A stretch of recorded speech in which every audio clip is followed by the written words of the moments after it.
So today I just want to start off by showing you the paper I'm using for this project. It is Arches cold press 140-pound paper in the 9 by 12 inch size, but I went ahead and I cut 3 by 4 inch pieces of watercolor paper for a couple reasons. One, it's just less intimidating to draw or paint on a smaller surface. And two, it makes your supplies last that much longer. I can do 12 little paintings as opposed to just one if I used the entire sheet.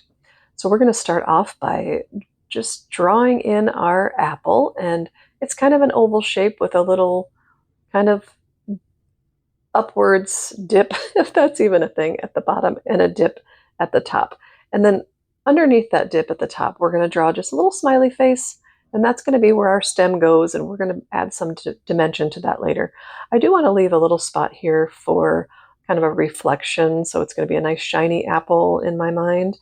And so I'm just kind of lightly sketching in a spot that will remind me to not add paint to that section. And we're going to start off by just filling the apple with water. And I'll speed this up because you don't need to see me do that. But we are going to do the wet on wet technique for much of this painting. We will do wet on dry a little bit later. But coming in with yellow, I'm just going to fill the entire apple with yellow. And if it gets too bright, you just add more water to dilute that a little bit. Or you can tap your brush onto your paper towel and come back in, and that will lift some of the color out of there as well if you want. It's important in watercolor painting to start with your lighter colors first. I want some yellow to be showing through at the end of this painting, and so I'm adding that first. If I were to paint this entire thing red first and then try to add yellow, it doesn't work as well that way. So while that is still wet, I'm coming in with a mixture of a red and orange that I created, that I mixed together before this. And I'm just dropping it in there on that wet yellow wash. And you can just see it's already just kind of feathering out and blending nicely. And I'm just dabbing it in there in the spots that I want to be covered with red. And I am going to go around the entire apple, leaving that yellow portion in the center at the top where we're going to add the stem. I'm leaving that yellow and just coming around, adding all the color and letting it blend in with the yellow. And you can do this, just work with it until you like what it looks like. The thing about painting things in nature that I love is that no two apples look alike, for instance. So your shape may be totally different, your colors may be totally different, but we're going to let this dry. And once it is dry, you can see that it dries way lighter than it was. And you can also see that I forgot to leave the white spot for the reflection, which is fine, because we can come back in with our white gel pen and fix that if we'd like to. And you can just leave it. You don't even have to put that shiny spot or the reflective spot.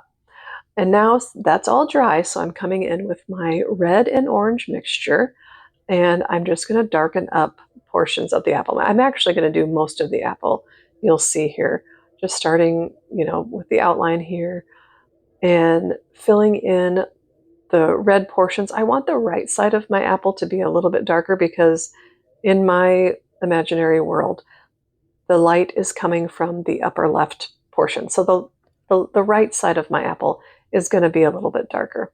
But again, I am going to fill in most of the apple with this layer of the red and the orange. And I'm trying to be a little bit careful on the edges because, we like to keep the shape of our apple. But if you want it wonky, it's okay if it's not perfect, it really I prefer when it's not perfect. I truly believe that the charm is in the imperfections. And don't get me wrong, I am super impressed when people do realistic drawings and paintings, and it is super impressive. But I love, my heart is warmed when I see imperfect, wonky, just charming pieces of art.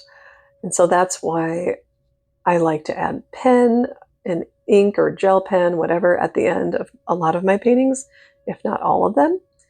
And we will do a little bit of that at the end too, which is optional, of course. But taking this reddish orange color up to that portion that I told you we're going to leave a little bit lighter, because we are going to add the stem there and another color in there in a little bit. But I added some yellow to my brush and some water, and I'm just going to blend that yellow with the red so that we don't have the harsh red line there. And we're just going to open it up too. We're going to bring it out to lighten up a larger portion of that upper part of the apple. And then I decided to bring some of that lighter color down, and you'll see that I don't like that. It looks watermarky, and so, but don't, it's okay. We don't have to abandon the ship. We are just going to keep going here. Most of the time, if your painting looks a way that you weren't planning it to look, you can fix it, or there's always, you'll hear artists say, there's always an ugly phase to a painting where you think, oh, this is going to be a dud, but you just keep working it. And you can see I'm just kind of dabbing that red back into that spot. I do want to leave a lighter spot on that upper and left side because, like I said, in my mind, my light is coming from that upper left side.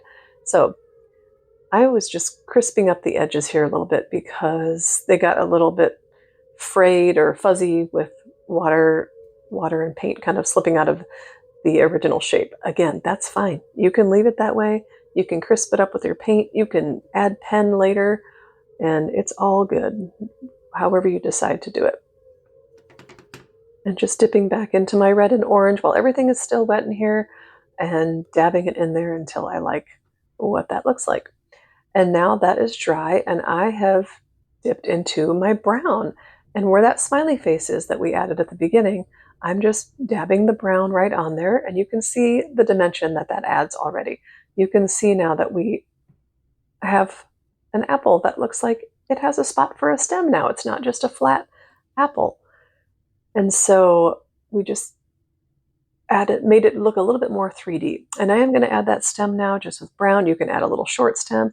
I'm adding a long stem because in real life, I love twisting off the stems of apples. Am I alone in that? And I sing the ABCs, and I'll just leave it at that. And I'm easily entertained. That's all I can say. All right, and so then I'm adding just a little wispy, thin, twiggy thing on the side here because I wanted to add a leaf. We want to know this apple was just picked freshly from the tree at the apple orchard, right? So I mixed together some green and brown so I can have more of an olive green color than a bright green. And I'm just drawing in the shape of the leaf that I want and filling that in with my color. And I do get a little bit too much water in there. And so all I do is tap it on my paper towel, come back in, tap it into the color, and that will lift the color right out of there. And just kind of work with that, make the shape you want, the size you want. I just wanted it to be a little guy. And let that dry. And the reason I'm letting it dry is because I want to darken it up. And so we're letting that dry completely and coming back in with that olive green mixture that I made. The leaf at the first layer was looking a little too transparent, and so the trick to making it more opaque is to let that first layer dry and then come back in and darken it up. Okay, and now this second layer is still wet, but I went ahead and dipped into the brown, and I'm just doing little hints of like the veining or whatever it's called in the leaf. And you can leave that out. You can put it in. You could add it in later with pen if you'd like, whatever you'd like.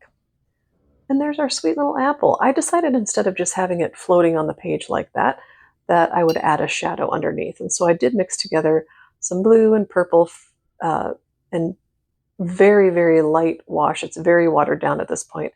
And I'm just kind of filling that in with that. It almost just looks like water alone, but it is a very light wash of the blue and purple mixture that I made. And now it's going to look very bright.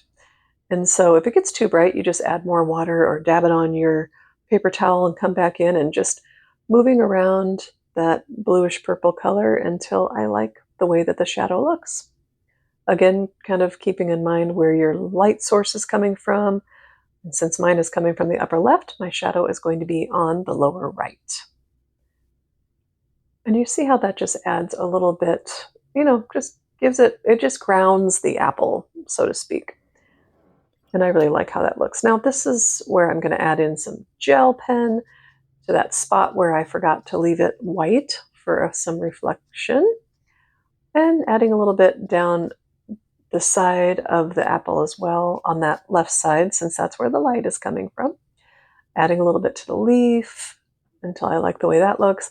And then I just put a little bit on the top of the apple too, thinking about the light hitting that.